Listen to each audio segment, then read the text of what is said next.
No,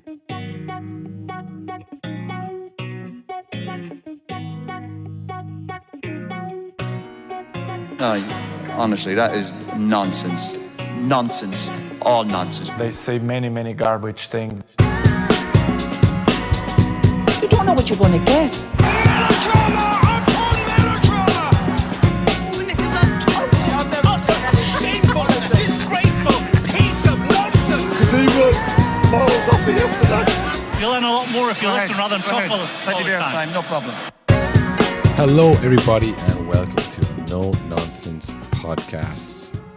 Hopefully, a few new listeners. Well, I'm not sure if you saw me over the weekend. Always repping the side. Yes, good stuff. You were so excited. Yeah, no, long weekend down at Jazz Fest. Didn't see any jazz naturally, but Yeah. saw a few people. I had a few points, and I was like, "Yeah, I have a podcast, a damn good podcast. I have a podcast I co-present. Do you know what it's called? You didn't ask. Well, come over here. Let me show you. It's on the laptop here. Sure, fuck it. I'll just skip the queue and I'll just play a quick episode. I'll play a 40-minute episode. We do some quick ones sometimes, Yeah. just to get people in the mood for going out. I can't show you last week's. We didn't actually do one. Yeah, or the week before that. Oh, here we go. 3 weeks ago.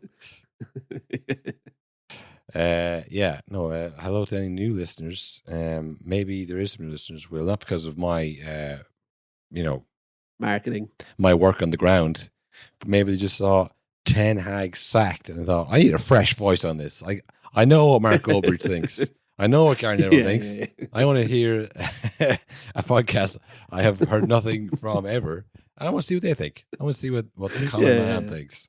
I mean, that sounds insane, but anytime something like this does happen, especially Man United stuff, genuinely that does happen. We get like a spike in new people.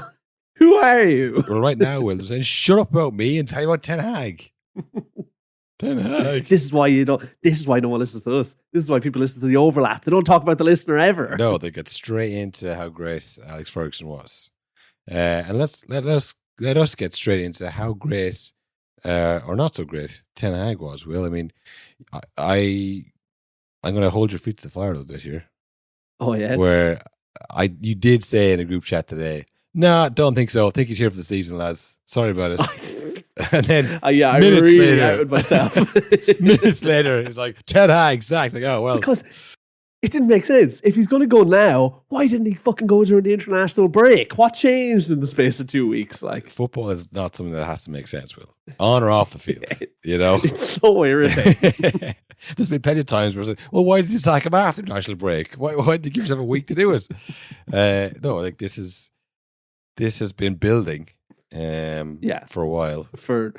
I remember vividly where there was a moment of clarity for me, like midway through the season last year, on one of the episodes of the podcast. I was like, why is no one calling for this man to be sacked? Yeah. Like he was just kind of going under the radar for a long time. It is funny to see. And I'm not sure if this is even true, but I do think older Man United fans who like watched it when they were growing up and in school maybe, when they were winning all the time, I think they were the ones who were like, no, we should stick with the manager because if we keep changing managers, then we're no better than anyone else. Then we're just like a basket case club like everyone else.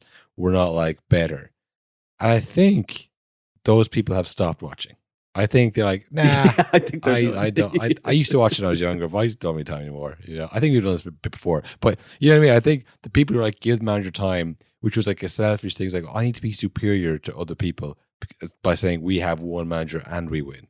Not like Arsenal who have one manager and lose. You know, we're better than them. We don't need to change. We're not like reactive like these little clubs. You know, we think in decades. They think in months. Whereas now people's like, just get someone who can get us back to the top. You know, we just need a good 3 months is all we're looking for. Whether we can get a new manager then, even who cares? That's all we need. There is like Man United fans, Will, who are in their teens and 20s now, who have never lived through the kind of staple years of Alex Ferguson. He's going nowhere. Why would he leave? Kind of thing. Where it's like, get a good manager in for 3 years and see what happens. You know, they're thinking in that short term. It's turned, blood. It's turned. Yeah. You know, there's Man United fans who just think, I don't care. We are like every other club. You know, just get someone in. Get Conte in. Remember that? Get Conte in. Yeah. I know he's going to leave in a year. I don't care. Just get us winning again. The whole like get an English British manager in and have him here for the next 26 years. It's like no one believes in that anymore. No one believes in that That's anymore. never So gonna happen. I think that trust the manager. He's the manager of Man United, therefore he's like next to God. I think those people are slowly either stop watching or have changed their opinion on that. So I think if you just look at the results, he had to go.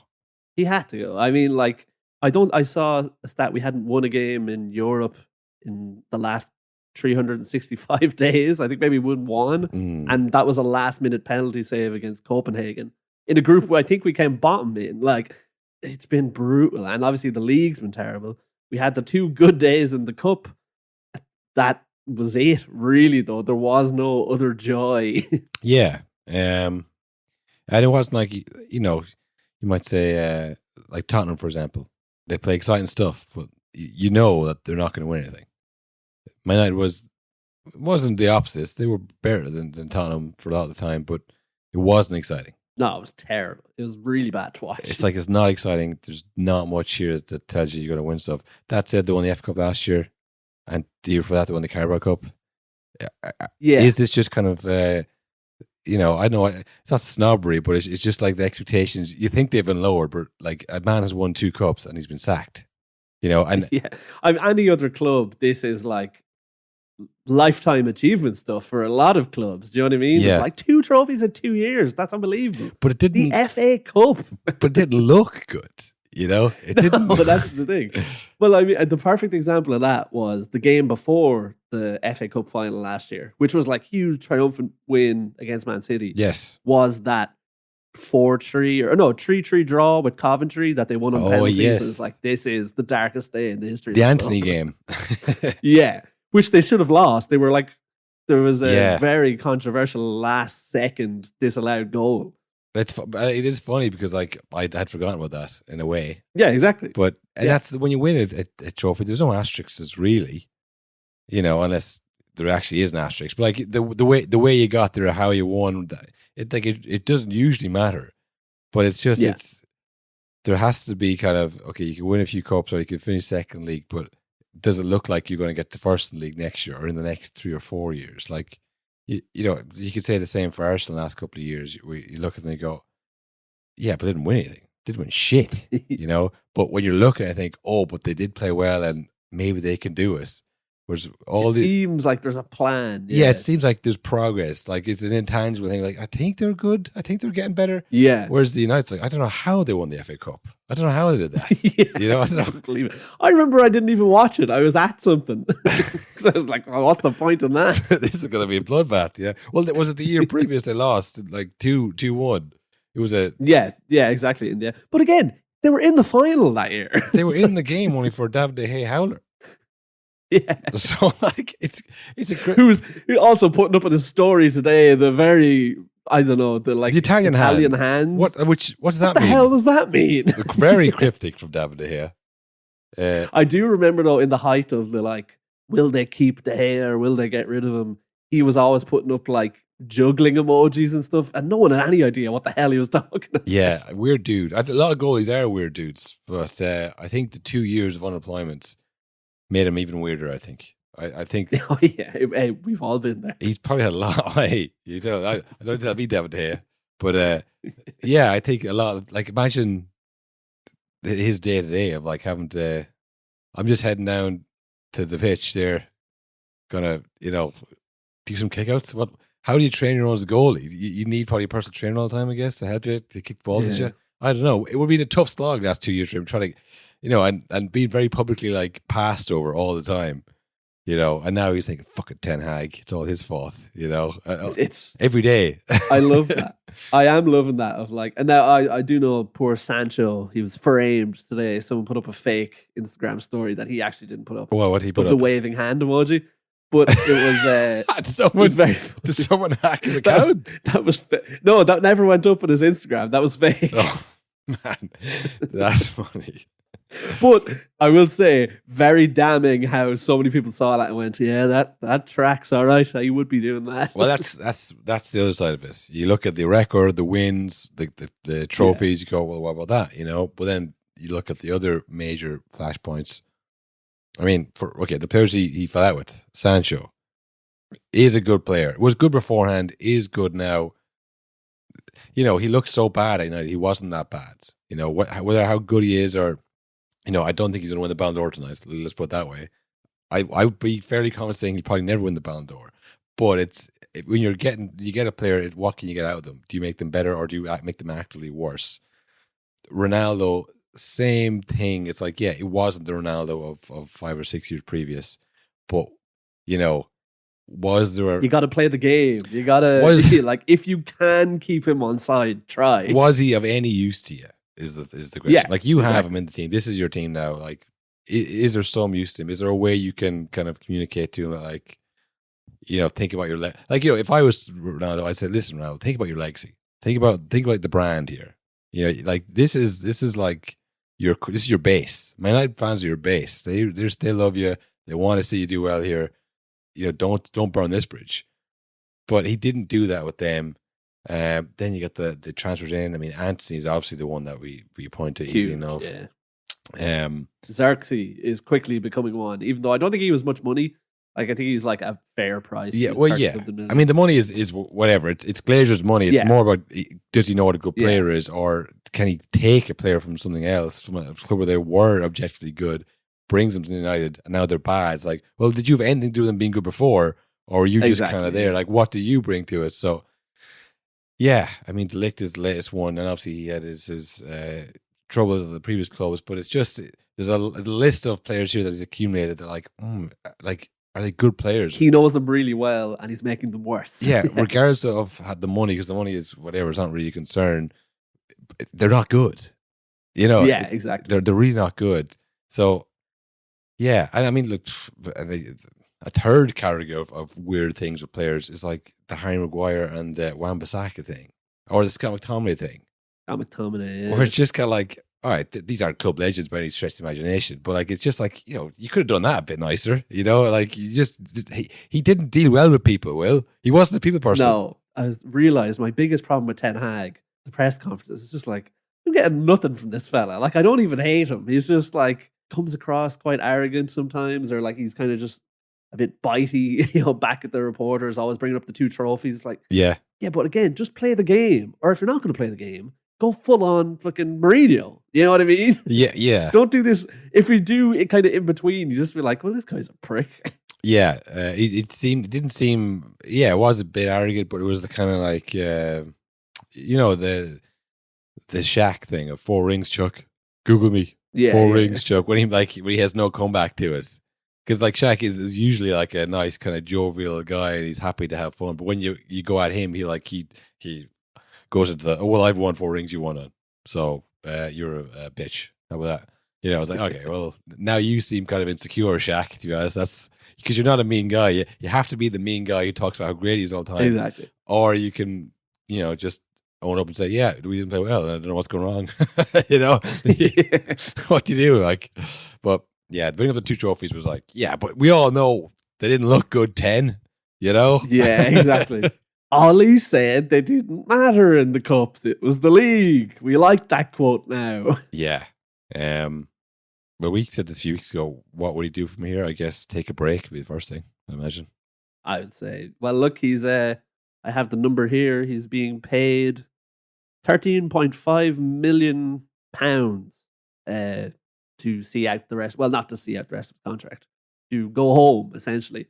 Well, that's a nice chunk of change for a few months of sitting at home. To tease on the Chelsea deal, if you don't take their job, we'll keep paying you. I believe so. Why do they do that? It's the worst. Like, this is a guy who's just been sacked. They're not queuing up for him. He's done a bad job, presumably. So he's even if he wanted to take a job, he might be able to. But now you have to pay him. It's not like he has the choice. That doesn't make any sense to me. But anyways, it all started though really in the summer where he was about to get sacked before the miracle win against Man City. Which I think the worst thing about that was like it wasn't a fluke. They played them off the pitch. They played well, and like there was. Remember before the game, he gave a big speech like, we're going to go out there and die at the pitch for the fans. It's like, where was this before? And then they do it.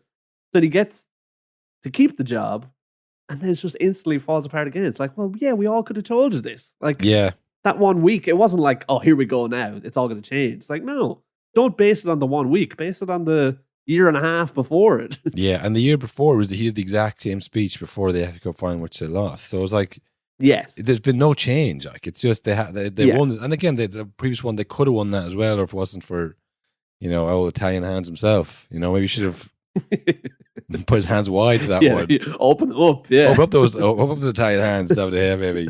Christ, but it's when you think back at it, it's been longer than you might think. Maybe it hasn't. Maybe it's been shorter than you might think. But you feel like it's been 10 years. But it's been a while. Like he's had a good run at it. I mean, he had like a full contract essentially. Like they extended his contract coming into this season, so he had a full run of it, and he won 2 trophies. Was okay the first season and was shite the next 2. That's pretty par for the course. Yeah, a lot of clubs deal with that year in, year out. Yeah. I don't know. It does feel very strange because it doesn't feel like they've progressed at all, really. And then there's some players there where it's like, Rashford and Bruno Fernandes. It's like they've kind of lost 3 years of their prime. Where look, last year's they won the FA Cup. They won 2 cups, 2 trophies, Chuck. So it's hard to say it's a waste, but it feels like someone else could have gotten more out of this group. Yeah, I think that's probably the worst thing you could say about him is that like he definitely didn't maximize the potential of the group, and that is your job really, because if you don't do transfers anymore, you don't do a lot of stuff. You just have the players, and can you get the best out of them? And I don't think he did, to be fair. No, and like it's always the case with United as well, where because they have like the academy and stuff, it does feel like every manager picks out an academy player and kind of goes like, right, no matter what, this fella is starting this season, and that's that. He did it with Kobe Manu. He did it with Garnacho as well. But Garnacho's probably more so because other players weren't doing it there. But I mean, it's like that is going to be his kind of legacy, if you know what I mean. It's like the team isn't actually that bad now. It's just he did not have them playing well. Whereas in the past, managers have been sacked from United, and it's like, no one's going to do anything with this crop of lads. Yeah, that's probably the worst thing about it. If it was all like bad players, but why would it be bad players? He's been there 3 years. He's been able to bring in as many players as he wants. So he has created the team, and there's like good players there. Like Manuel Ugarte for one, who can't get a game anymore for some reason. Who's going to unlock a Ugarte goal? I've been thinking it all day. I know I say it every episode, but I cannot believe that actually happened in real life. Manuel Ugarte of PSG. The guy said it was going to be the next big thing because he was a defensive midfielder from South America. I mean, after the Jose Man United game last week, the Fenerbahce United game, which they drew, I did see someone describing the game as like it was a one-man show from Man United. Manuel Ugarte can hold his head high. Really? Oh. Yeah, but I think I like a lot of that is like your CDM should never be the guy who's like hold his head high. He really was getting peppered, and he did well to survive the whole game. Fair play to him. It's like whenever there's an Ireland game, there's like a 50% chance it's going to be Kevin Keller's man of the match because like he is going to be like under pressure for the whole game. Why isn't he starting for Liverpool? Yeah, I mean, this is the thing. We said this before. Like people are very kind of Premier League pilled. And there's like a bit like apprehension of sacking managers. Like, well, who are we going to get in? Graham Potter? Yeah. Great, here comes Southgate. Yeah, it's Southgate or Potter's the only reference people have. Like, well, they're not that very good, But who's your man that's linked? Ruben Amorim. I don't know if I'm saying that right, but he is the current Sporting coach, and apparently he is up for the job. United are apparently open to paying his £10 million release clause, which I don't know if you remember during the summer. I think we talked about it during the summer. West Ham. He was very strongly linked to West Ham and Liverpool before that. But both clubs were like, well, we're not going to pay you to come. Yeah. You should want to pay us. But he went over to West Ham. Do you remember? And then yes, it all came out. Got the tour of the stadium and he said, nah, fuck this. And then they said, actually, no, we're not paying. And he had to go back to sports like, listen, that was poor judgment by me. I shouldn't have done that while I was still employed by you, but I thought it was done. So... yeah. Do you take me back, babe? So, well, I mean, it's probably a good sign that Liverpool were so strongly interested in him. They seem to make a lot of good decisions. So yeah, that's a pretty fair way for United to run. If they've got all the football people together and all they do is go, right, what were Liverpool going to do when Klopp left? And just do that. It should go fine. But honestly, watching Chelsea these days and watching Romeo Lavia and Caicedo, it's like, yeah, that was pretty smart just taking the players they wanted. I mean, it's going to work out, I think, that whole... They're one of the best teams in the league now. that strategy is made a pretty solid midfield. So yeah, I think it's if Liverpool win for them and it just kind of fell down for other reasons, that's good. But yeah, this thing, I've no idea. I've forgotten his name already, Will. And now you said to me. Ruben Amorim. Ruben Amorim. He could be the Arne Slot, as in a good manager I never heard of. You know, I think it is probably just it's kind of a stale, and it's probably good to change it up. There's lots of good managers out there, lots of different countries that play football, and they see it in new and different ways. So Exactly. I think this is probably going to be a good thing. I don't know if the team will get worse under new manager. No, I think we'll be in for a bright few months at least, where it's like, hey, things are looking up. And I'm sure by season 3, it'll be like, okay, this guy's got to go now. You know what I mean? I think that's just the cycle we're in until they accidentally stumble across a new Klopp or Fergie. Do you know what I mean? A guy who's just going to manage to really pull it together for a few years before he's wrecked and has to leave. Yeah. There is a timeline, Will, that exists that Pochettino gets this job. Do you think he's raging, or do you think he's happy to be kicking it in Florida? I think the Chelsea one probably did it for me. Like, do you know what? This is mental. Fuck this. Yeah. This is a mental profession I'm in. What's the easiest job I can do with the skills I have? I went the USA job for a World Cup they're already qualified for. Yes. Awesome, dude. Sign me up. Because like he did the whole like unemployed for a while, linked with all the big moves, never made it, waited, got the Chelsea job, did a decent job there, and then It was was- like, Just clicking. Yeah. get him out. So he probably thought, well, I don't want to do that again. I don't want to wait another like 3 years in the wings waiting for the right opportunity and then for it to just be taken away again. So I say he's probably happy enough. But if they had got rid of Ten Hag in between him signing for Chelsea, you never know. He's obviously he's working with the USA now, but David Moyes he's free. But you know what? He is free. He's probably literally free. He surely would never go back after That'd be mental. the That'd be mental. the West Ham disrespect. Wasn't he sacked twice by West Ham? Yes, I believe so. And both times, like, this guy sucks after he did it right with them. And they, swiftly fell apart just after he left. Yeah. Oh, I mean, he must be like just like the cat who got the cream right now watching these West Ham results. Do you remember that interview he did at the end of last season? But this is when like it was like, oh, thanks for all your work, David, but we're going to go in a different direction. And he had to like continue doing press conferences and stuff. I was like, listen, there's been managers who've played, more exciting football at West Ham. I just wish they'd won as much as I did. Yeah, hell yeah. So he was like, I'd say he's also done. So if my night game market's like, well, that was the worst period of my career, I would say, that whole time. Yeah. That's the reason I'm still at West Ham and not Madrid. Well, I think probably Valencia. Real Sociedad is why I wasn't at Real Madrid, because this time up close and personal. But no, I mean, I think when you go through enough kind of basket case situations like that, where it's like, why am I getting sacked? It's like... Me! I think he was fairly annoyed from the West Ham thing. I don't know if he'll ever... I mean, it's a kind of a shitty way to go out for David Moyes. He'll go... Well, I could definitely see him back at Everton, to be honest. Oh, wow. Now that... I mean, he's made for that. That's too much, though. Because, like, they're a different club now. And he can't... Yeah. No one can bring them out with that just by being a football manager. You need someone to buy the club and all that. And maybe the stadium, all that. Maybe in a couple of years down the line, he can bring them back to top four contention. But I think that'd be a crazy move to go back to that. way, way harder to do than Man United, actually, to be honest. Well, someone does have a tough job in their hand at Man United. Looks like Ruud van Nistelrooy is a new interim manager. And instantly, the media have been waiting in the wings. And within an hour, I saw an old tweet of him in blackface. Yeah. Being like, is this the right man for the Man United job? Yeah.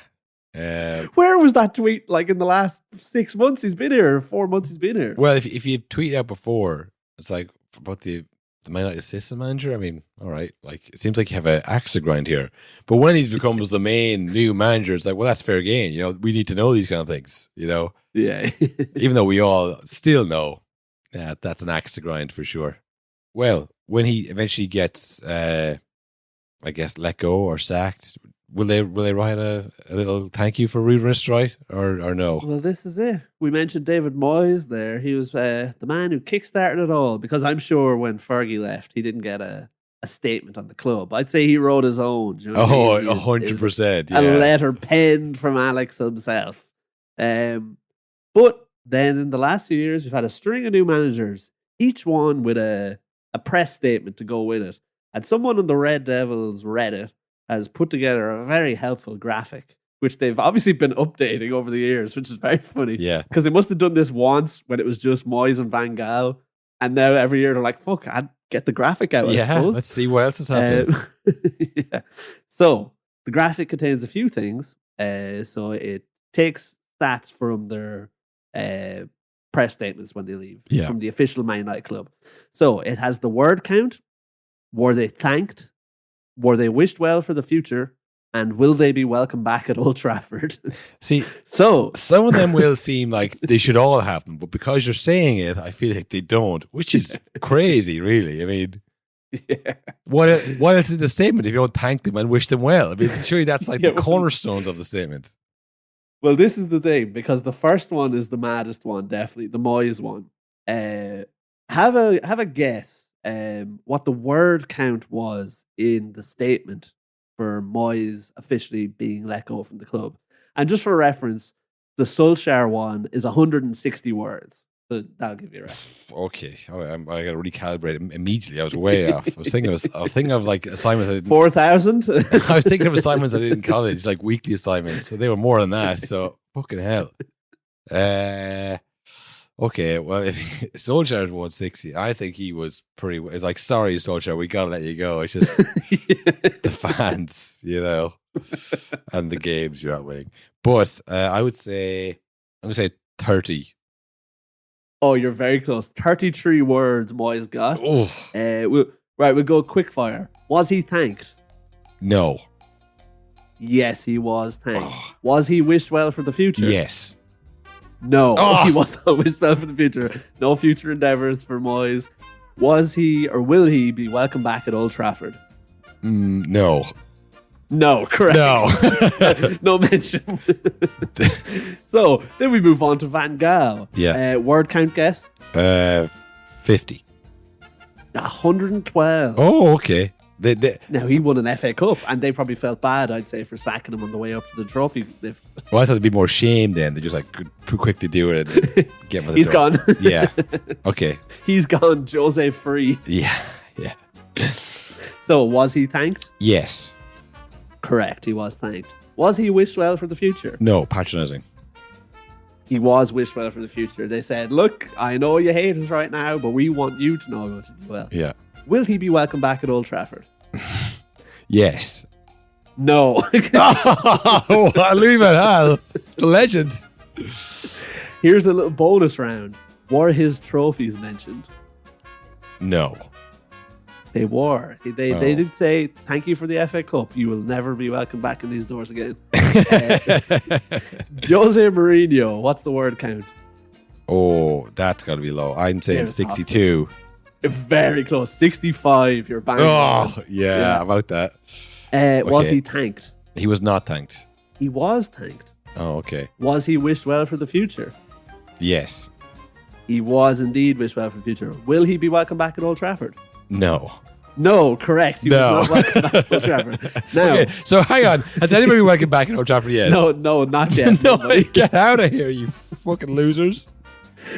Were Jose's trophies mentioned? He won 2. Oh, well, that's kind of his thing. So if you liked Jose, you would mention, because you know he'd like that. But if you're like, fuck him, you would definitely not mention them on purpose. But I'm going to say they did mention them. They did not. They had no mention of his 2 trophies. No mention of the historic Europa League. Oh, that's probably my favorite United moment in the last how many years of Jose walking around like he's in a documentary, pipe dabbing in the background. All of Ibrahimovic the lads holding on the trophy. crutches. Yeah, the lads on Bailly and all crutches. them on crutches. Luke Shaw on a boot. Yeah, just like so many like egos flying around. Like, how do these guys win? You know. Anyways, We'll fly through Solskjaer. We had his word count, so 160. 160. Yeah, that's huge. So- Actually, compared to the other ones, that's massive. So was he thanked? Yes. Correct, he was thanked. Was he wished well for the future? Yes. Correct, he was. Is he welcome back at Old Trafford? Surely. Of course. Yes, he was. Yes. He is welcome Okay. back. No trophy mentions. Of course, he didn't win any. Ralph Rangnick, what's the word? Oh my God. Oh, Ralphie, who said this club sucks and everything in it sucks. You need to get rid of everything in this club. I'm going to say 42. 201. What? He's the most. Wow. Yeah. Was Ralph Rangnick thanked? No. He was thanked twice. Thanked twice. Wow. Yeah, Thanked for what? I don't know. It just says thank you, yes, ×2. He's the only one with a ×2. Oh, okay. Fair enough. Again, Ralph, thanks. Yeah. Was he wished well for the future? No. Yes, he was. Twice, ×2. Okay. Will Ralph Rangnick be welcome back at Old Trafford? I'm going to say no. Correct. No, not will No. allowed back. Thank you 4 times, but you were not allowed back in the doors. So- No trophy mentioned, of course. So only Solskjaer was be welcome back because they know he will be back. It's like, well, Exactly. he's going to be here. We may as well say, well, Yeah. not He that you're not probably, welcome yeah. here. He has an ambassador role, I'm sure. Well, probably not Wait. anymore. He probably got sacked. He has a season ticket, nothing else. And finally, Ten Hag. What's the word Ooh. count? Ten Hag, didn't see this now. It's Ralph Ragnar 200. Maybe like it's a new policy, maybe. That's what I was thinking. Is this a new social media manager? Or did they just whack into ChatGPT and give out 200 words? And yeah, fine, I don't care. Like if they could find 200 words of Ralph Ragnick and they could only find, what, He was only 65? there for like, I think like 8 months. That is 100% the work of ChatGPT, isn't it? Was I sorry? Well, when was that actually? To be fair, am I off on that? 3 years ago? Is that right? Yeah, maybe it was actually just before ChatGPT. There's probably a lot of moving. I'd say it's a different PR person working there or something. Yeah, a new we guy. have to thank them a lot. A new guy. You can do the fucking the press release for Ralph Ragnick. It's like, oh, brilliant! I'm going to do my best job. Like, no one cares. Don't about worry. Moyes be 30 words. Sorry, we're digressing Yeah. here. So yeah, Ten Hag's word count. Ten Hag word count. He won 2 trophies. You know, to be fair to him, Will. When you New look at the club other as guys, well, new behind the scenes, new football people in charge. yeah, they want to put out a good image, like when they sacked all the staff behind the scenes. I'm going to say 106 words. No, 87. Oh, Just 20 more than Mourinho. Was he thanked? yes, he was thanked. Correct, he was thanked. Will Eric Ten Hag be welcome back in Old Trafford? No. No, correct. They're No. not changing that policy. It's only on Gunnar Solskjaer's welcome back. And finally, were his trophies mentioned? Yeah, because that's the only thing he's done well. Surely. Correct. Yeah, it were. Yeah. Yeah. So there you go. So stay tuned for Ruben Amorim's word count update in a few months' time. Well, I think I did pretty well there, I have to say. You did, yeah. I pat myself on the back there. Yeah, crazy stuff. I saw a mad graphic, a massive graphic. It was a Liverpool, Chelsea, City, United egg cup, and one of them was cracked. Very newspaper graphic. And it was just like without comments. We all know what this is, you know, the bald manager thing, isn't it? Yeah, that's right. Yeah, I can't believe United have lost their bald guy. I mean, that was huge when he was coming in. Well, another bald manager's doing well. Will Liverpool Arsenal. Did you see this game? Did you see the highlights of this game? I did. I was watching in a pub, and it was funny because it was like entertaining, lots of goals, but also the worst game I've ever seen and everything that was wrong with football right now. Yeah. I didn't quite get the prediction right. Although Kai Havertz got a disallowed goal. Really no like, reason. whoa, goal in a big game, but it wasn't pretty. And it wasn't like, oh, this is huge. This is finally going to be like, yeah, that is the kind of goal he would score. Scrappy kind of the kind of goal that strikers, that's how they get those massive amount of goals, because most of them are like that. But with Kai Havertz, it just doesn't feel right. Yeah, disallow it. Something must have been wrong. It just doesn't. It looks off to me. It looks really off. I guess there's offside. No, just like off, just wrong. Was that his shoulder or was that his bicep? Hard to know.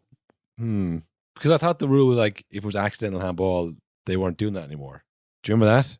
You can't kick the ball with someone's hand because, like, well, he obviously didn't mean that. I don't know. Maybe he's just really, really good. He knew what it would look like, but he actually controlled that with the shoulder on his bicep.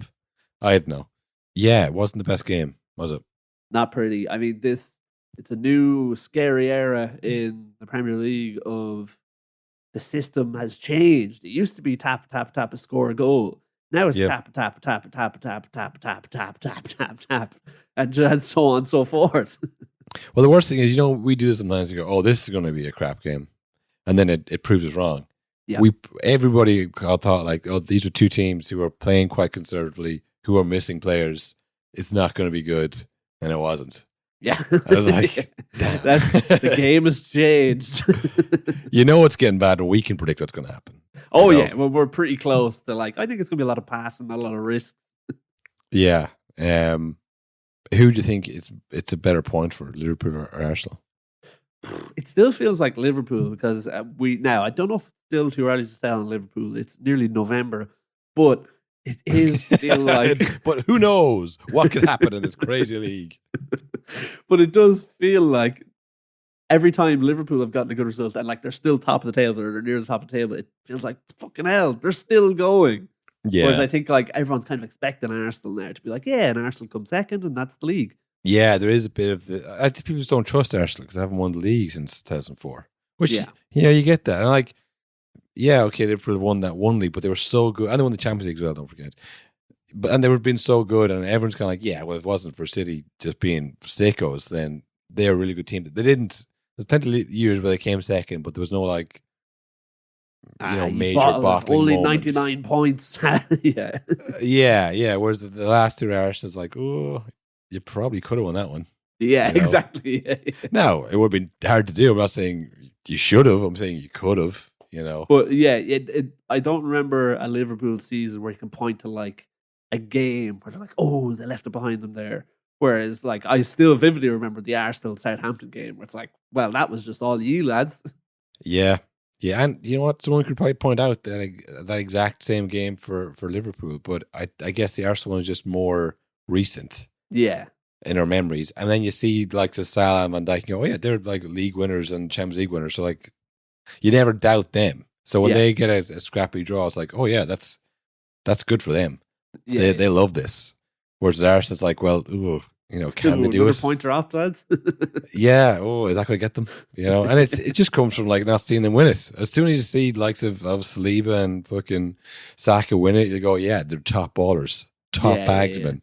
Yeah. They love this kind of scrappy game. Which, I mean, Arsenal have become this like really, in the absence of Odegaard, they've just become this like win at all costs, like don't care how it looks kind of thing. But still, people are like, I think they're just a bit mentally weak. Yeah. Oh yeah. Like I don't see them as that anymore. Of like anyone can just show up and bully Arsenal. Like they come in and they will like make life hell for 90 minutes. Yeah. But it is funny because come the end of the season, it goes, yep, never going to win the league, are they? It's like they they've really adapted and tried. Yeah. It was probably Alexander-Arnold's worst game, some people are saying, Will. And then he got that until he just showed how good he bloody well was. And he knew it too. They just see him pointing, saying, that's the ball I can play. It's like, I know. Don't do that now, man. That's what we call a pre-assist, It's like Ballon d'Or.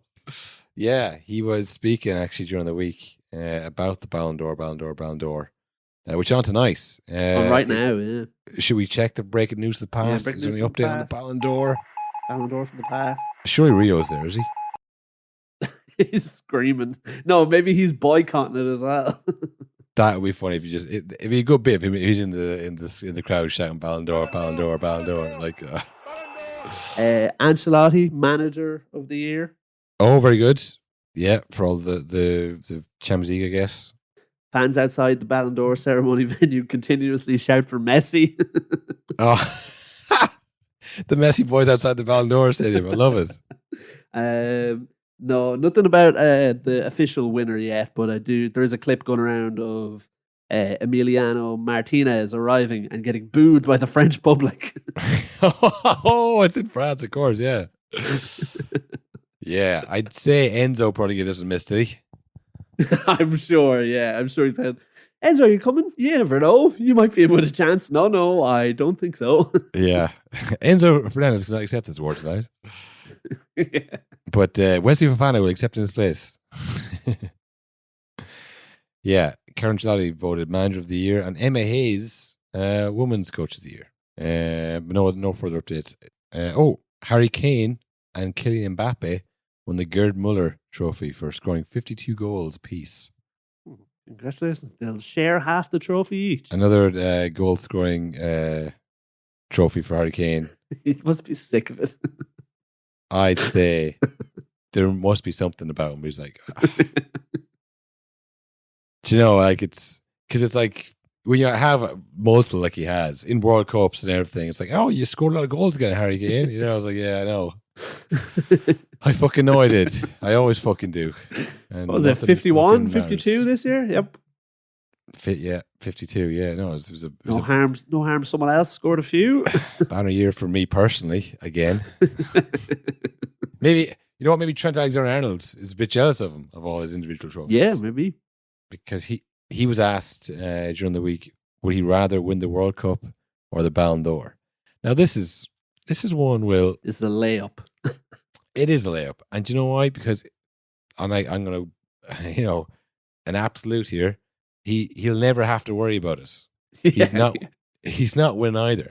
All right. And I know they have a good team. I know the World Cup's Cup of 2026, but I'd be confident enough in saying that he's not going to have to face that choice at any time. Yeah. One, because he's not going to win it as a fullback. Yes. No way. No one's giving you a Ballon d'Or because you can spray a ball unbelievably well. That's not enough. He'd have to have a Steve Bruce type 19 goal a season year. And even then, there would be someone around, be it a Haaland, be it a Vinny Someone will have Jr., scored 70, yeah. but Yamal who scored a lot more. So like it's kind of has become a goal scoring trophy as well. Now that said, as this is going out, Rodri may have won the Ballon d'Or. Yes, but there's a lot of controversy. He's kind of a captain, leader, legend type. So it's that, or like I've won this game I own by scoring 3 goals in the World Cup final kind of thing. Yeah. You know, like there's the two types of winners. I don't think he falls into either category. But I think by saying I love the Ballon d'Or, that's kind of a Real Madrid, by the way, I fit into your culture, because I know you guys love it too. I mean, yeah, that's such a layup to just be like, oh, England, of course, Liverpool, Yeah. of course. Don't say I want to win the Ballon d'Or. Don't say that. Yeah. It's not going to happen, mate. You know that. That's the only other thing I can think of because, yeah, he does. The World Cup is like, whatever, we're not going to win that. It doesn't matter. And I mightn't be in the squad depending on who the manager is. The Ballon d'Or, yeah, that's just like a Real Madrid thing. So I'll say I love that too. So they come and get me via Ballon d'Or. We talked before. Danny Carvajal's contract runs out at the end of this year. It's another layup, kind of. It seems like, but he's been on this campaign trail since the start of the season. It's a tough one if it doesn't work out because it's becoming more and more obvious what he's doing. It's like he wants to leave. He wants to get out of here. I don't know if you saw the Sky Sports panel talk about it afterwards. No, is it? Jamie Carragher was talking about how Michael Owen isn't loved and Steve Magman isn't loved the way Steven Gerrard is loved because they left and he stayed kind of thing. And Roy Keane had a classic one-liner. I did see that actually. Yeah, you want loyalty, get a dog. Get a dog. And then everyone laughed hysterically. He stayed deadpan, stayed in character. I was like, that's my own personal experience, Jamie. Don't laugh at my life. But yeah, I don't know. I mean, it's an interesting one in a way, this kind of Real Madrid move that he wants. But do you think it's going to happen for him? I don't know. Like it does seem strange that it would go on this long if that's not the case. Like if it's not the plan that he's leaving. Because I feel like if there was any semblance at all that he's like, oh, maybe I'll stay at Liverpool, they would get that wrapped up immediately because he is literally like the face of Liverpool pretty much. So it seems weird to let it rumble on this long. But after the week Madrid have had, maybe he's second guessing it. Maybe he's saying, actually, I'd love to win the World Cup over the Ballon d'Or because by God, between the result in the Clasico and just the Ballon d'Or stuff today, a very strange week for Madrid. Yeah. The only teams that had a worse week is probably Borussia Dortmund. I mean, how did those guys lose this team? Yeah, that is bad. I never thought of that.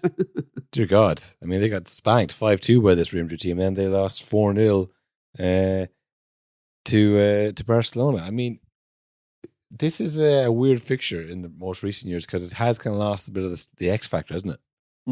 Yeah, and it feels like the results do kind of... It's very rare. It's like, ooh, close Clasico.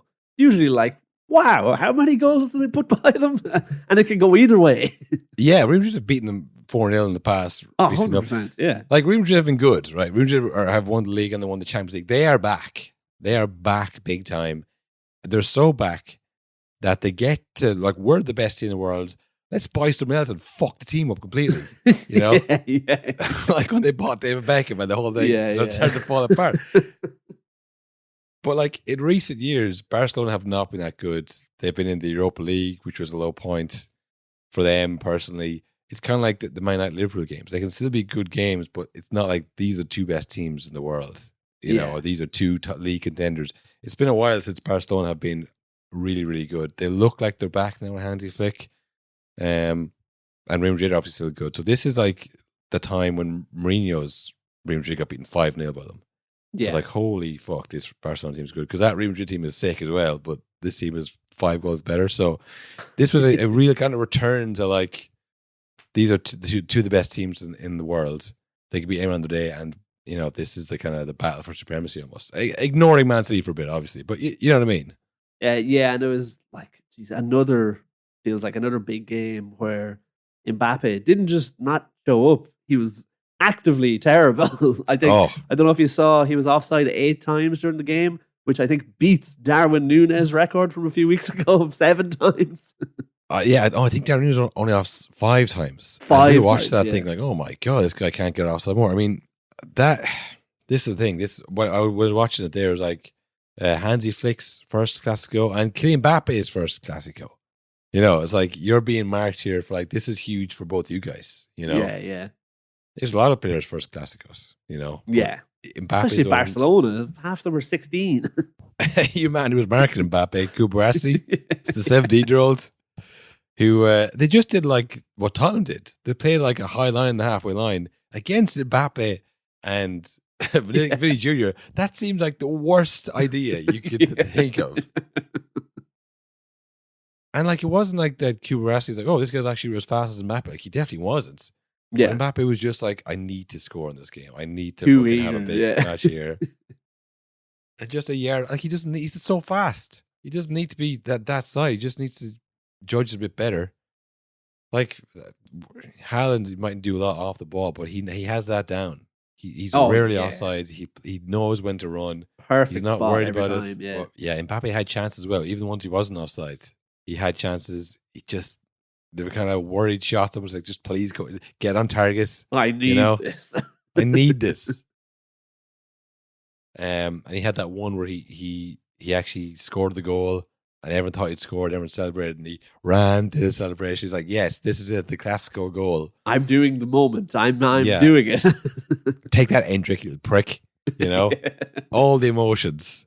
And of course, it's called offside, and it's like, oh, Christ. And he had the ball in the net again in the second half with offside. But the most interesting thing was about this was that it wasn't like a battle between like the Pedri versus Bellingham. It was just like long balls over the top, you know, for Mbappe to chase me offside and for Lewandowski to like knock down to Lamine Yamal, who I don't. Did you see his goal as well?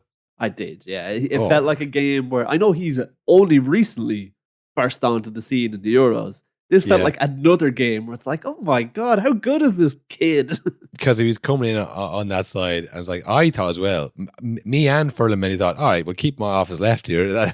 That should avoid most of the danger. And then just like... You're watching it thinking, nice move. Smart, Mendy. You got him here. He's going nowhere. As I'm watching the highlights, like, you know what I mean? It was like... This is definitely a highlight of just a missed chance. Yeah. Yeah, this is going to be a highlight of really good defending from Ferland Mendy here.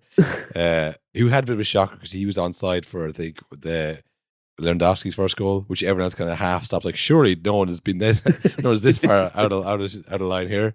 But yeah, Lamine Yamal just smashed it and it was right, and it was game over 4-0. And yeah, he danced on them as well. I don't know if you saw that. He did the Vinicius's like trademark dance celebration. It's like, oh my God, you're too young to be doing this to the Real Madrid.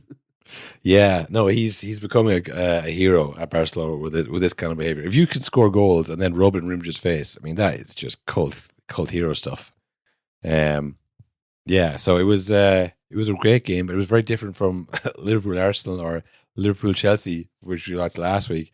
It was just kind of you have a go, we have a go, and 4-0. Yeah.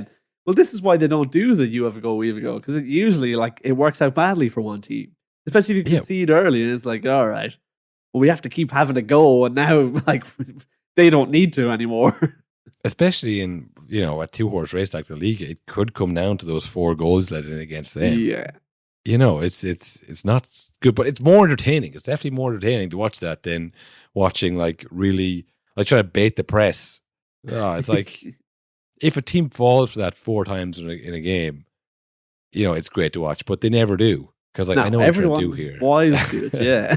I'm not going to rush in. I know you want me to. I'm not going to. It is funny watching teams play it out from the back now because like obviously that is the plan and that used to work so well, but it does feel like a lot of times now it's just like people just pass it around and nothing's happening because everyone knows there's no trick anymore. No, we need some blue sky thinking at the top of the Premier League. We need someone to do something different and change the game because it has come a bit samey, isn't it? The only team that's not playing safe is Tottenham, and they're terrible. They're terrible, and just getting angrier by the week.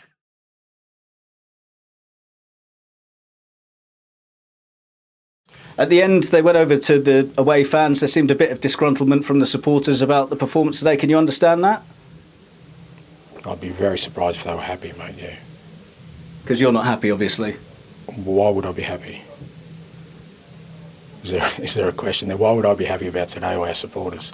So our supporters are unhappy, I'm unhappy, the players are unhappy. I think that's a fair assessment. Only because I asked you if your level dropped below what you expected and you didn't necessarily think that was the problem, so... No, but I identified another problem, which was that we didn't battle today like they did. So I think if you're suggesting that our fans somehow weren't happy with today, then I think that's a fair assessment. I'm not happy, the players aren't happy. And they have good players, It's just, it's not working out. So, yeah, I really enjoyed the Classico, the highlights of it anyways. I didn't see it live, but yeah, it looked like a good game, Will. Yeah, and like we said there, it is a bit of a sign of the times, and we're talking about Madrid's weird week, where it seems like the Ballon d'Or winner is Rodri for being the most successful passer we've ever seen. But like obviously he had the unbelievable run of country and club couldn't lose when he was on the pitch. So I think it is deserved, but there's been a bit of uproar from Madrid especially. But I don't know if you saw a lot of pundits and players alike are coming out against this being like, no way, Rodri can't win Ballon d'Or. What's wrong with the game I love? Really? Yeah, I have a quote here from Wolves player Mario Lamina. He had this up on his Instagram story today. He said, Rodri is the best midfielder in the world, yes, but the best player in the world right now is Vinicius, no doubt. Bye, football. Oh my God, that's dramatic. That is dramatic. Also, it's like, come on, man. Don't be licking his arse. No, as well though. Like, okay, he's not a system player. Do you know what I mean? Like, because he did it with Pep, Grant, but he did it with Spain as well. Exactly. Under a different He's manager. just really good. He could play in any. He'd walk into that Real Madrid team with all the midfielders they have. Yeah. Oh yeah. He'd definitely get a place for him. Stay in the Barcelona team. Like, he's a serious baller. Like, you can't say like, he's basically the Spanish Gareth Barry. Football is Do you know what I mean? dead. Like, I'll die before a man who's only scored several goals wins the Ballon d'Or. Also, he scored really important goals. Like, he kept arriving late in the box and scoring last-minute winners for Man City. yeah, I think it is. It's the Man City thing because no one cares about them. You know, it's 100%. If they win the league, it's actually good because they're too good. You know, but you don't actually care if they win the league. When it's Liverpool, it's like, oh well, you know, this is the worst year of my life because now someone who actually deserves to win the league is what is. Or Arsenal, like the heart attack could have when they thought Arsenal would win the league. You know, so when Rodri does it, no one actually cares. No one analyzes. Is he okay? Gerrard, Lampard, Rodri. No one's saying that. You know, You never hear it. They tried it for a bit with De Bruyne, but there just isn't the appetite for that debate. No one cares enough, and it's probably fair. It's like he's that good for so long, but no one has that debate because there isn't the Man City fans who are going to push the argument, you know? So I think he's an unbelievable player. I don't think there's anything wrong with him winning the Ballon d'Or. No, not at all. And I do wonder how much of this uproar and like especially the Vinicius side of things is like based on the hat-trick he scored last week, whereas Rodri is injured right now. It is the best player in the world right now awards. We've been talking about that before. It is. And like at the end of the day, it's a popularity contest. And a lot of people do not like Vinny Jr. because he is a bit kind of, you know, obnoxious. Yes. And I did see some people on X happy that he had lost and they were resharing an old tweet of his. I don't know if you remember after the Mendy case where he's like, he wrote a similar one to Memphis Depay where it's like, who's going to help this man now, you know, after his name's been dragged through the mud. All of these false rape claims. Yeah. Well, didn't like every footballer... Think about what they're saying. Every footballer you knew liked that Memphis tweet. That and that, we always kind of moved on and felt like, well, who's playing the weekend? Who's the big fixture? You know, we just ignored it. Just kind of, what can you say? They all said, yeah, Benjamin Mendy, you know. Free Mendy. Yeah, so that was a thing people were happy to see. But Madrid are none too pleased with this. No. They're very much in the camp of how the hell can Rodri win? Sure, he doesn't play on the wing. Real Madrid, including forward Vinicius Jr., are now boycotting the 2024 Ballon d'Or ceremony after finding out Vinicius won't win the award. Reports surfaced that Man City star Rodri will take home the Ballon d'Or. Madrid's president Florentino Perez has said to have expressed anger, labeling the outcome a historic robbery. Yeah, I don't know about that. I don't want a historic robbery. Yeah. Like I say, he's had a good year. He's had a very good year. Exactly. Yeah, and I mean, you would think like, okay, so Vinny Jr. is not going, and Florentino Perez isn't going. Apparently, 50 Real Madrid delegates were set to attend the event, with the trip now cancelled immediately after the leak. Real Madrid's official stance is, if the Ballon d'Or criteria doesn't award Vinicius, then Real Madrid won't be participating in events that no longer respect the club. Oh, so if we don't win, we don't show up. Yeah, exactly. This is a fake award if we're not winning, essentially. Insiders at Madrid claim that the Ballon d'Or no longer exists for the team. Yeah, well, we talked about that before. It's gone a bit mad, actually. It was just like it's a nice little hat tip, essentially a popularity contest. You know, who's Messi won it last year. Yeah, it was probably done then, really, wasn't it? You know, but look, I mean, if you look at the year he had, he did score our goals. He was very good in the Champions League, which they won. Scored a goal in the final. You know, Ballon d'Or. Very good against Bayern in that first leg as well. You know, they're the big games that people watch and that count. They didn't do great in the Copa America, but neither did Brazil. Spain won the Euros. That's the last thing we saw. Yes, exactly. And Man City stomped the league again. Now, okay, Real Madrid won the league as well. So if we're comparing kind of club things, They both won the league. It's just one won the Champions League. one extra trophy. It's another trophy. One won the Champions League, and then one won the Euros. It's you know. Was he the best player for them? Was Vinicius the best player for them? I think Modric and Kroos had a huge part of that. Bellingham obviously was good at the start of the season. You know, Rudiger was a kind of a revelation as well when he kind of replaced Ramos. I think there's a lot of good players in that Real Madrid team, and there's obviously really good ones in the City team and the Spain team as well. But it's that, I think it's that stat. It's the having not lost a game that he played it for that long. It's a huge one for a competition like this. Yeah, and it's just it's funny as well because this is probably one of the rare times where being Premier League pilled gives us the other dimension of like, yeah, of course it's Rodri. We watch him every week. He's unbelievable. Normally it's the other way around. We're like, oh, surely it's Vinicius Jr. I think he's class. Yeah, and he is class. I'm not saying he's not. I'll say he didn't have a good year. I looked up his stats there, and the stats don't obviously tell the whole picture, but he played 39 games, 24 goals, 11 assists, 11 yellow cards as well. But you know, like it's a good year for a wide player. 24 goals, 11 assists. You know, 6th in the Champions League, 15 in the league. I mean, it's pretty solid. Yeah, I think I wouldn't care either way, to be honest. That's probably the biggest thing. If Vinicius Junior won, I wouldn't say Hattie Rodri. You know, I could see both. Yeah, it really shouldn't be that important. It shouldn't be that big a deal. That is the strangest thing of all, is that like Madrid will no longer attend any Ballon d'Or ever again after this. Like, why? Like, why do you care? Like, I never thought the clubs would care to this level about it unless it's a financial thing. Yeah. It's like, oh, we get paid so much if one of our players wins a Ballon d'Or. Adidas said they're going to fucking, like, it's in the Adidas contract. They're killing us. Yeah. We had this penciled in the financial for Q3. Maybe it's the prestige of it is good for the sponsors, for the Adidas. We have Ballon d'Or winners. I mean, you can imagine, yeah, we would have done that before. They had like multiple Ballon d'Or winners with their Ballon d'Ors on the pitch. Oh, for sure. It's a good kind of like where the Galacticos were the stars. And yeah, I mean, the whole thing, I think we kind of skipped over a bit there. Mbappe and his, like, you know, bad game and the big moment. I mean, he plays the same position as Vinny Jr. Like, it was just, and people said from the start, everyone knew, everyone's like, how is this going to work? And like, this is what's happening. It's not working. I think that is as well, it's like a side story here, is like the whole Madrid, you know, staff and club and Vinicius are like, I can't believe I'm being robbed of the Ballon d'Or. You do have to wonder, is Mbappe being in the background like, oh, fuck, why the hell am I going to win this next year? Like, yeah.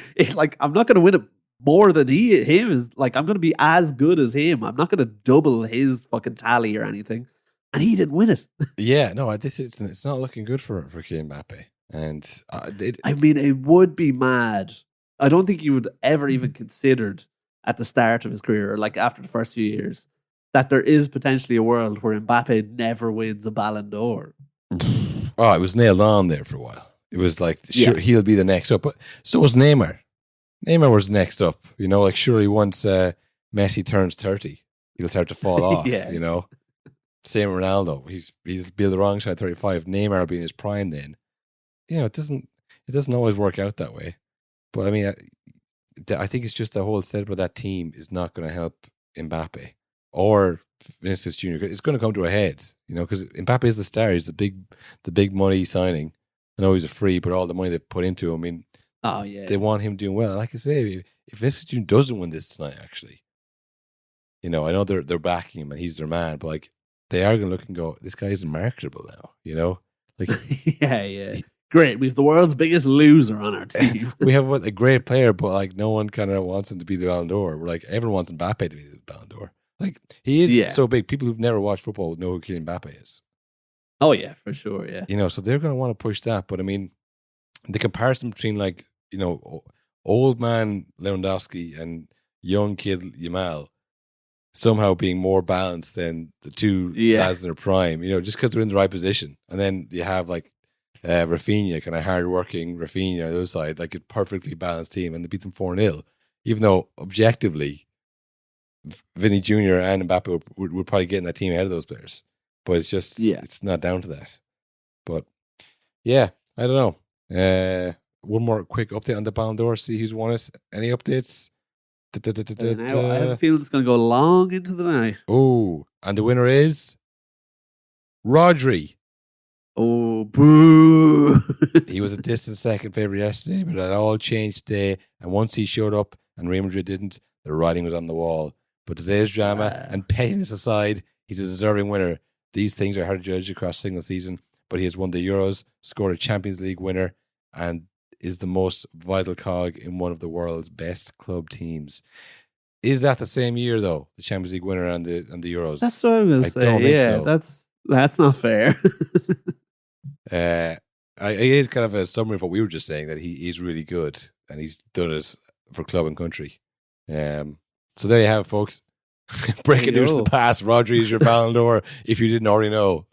We've got the title. Good stuff. Yes, there goes. This episode has really written itself in many ways. Yeah.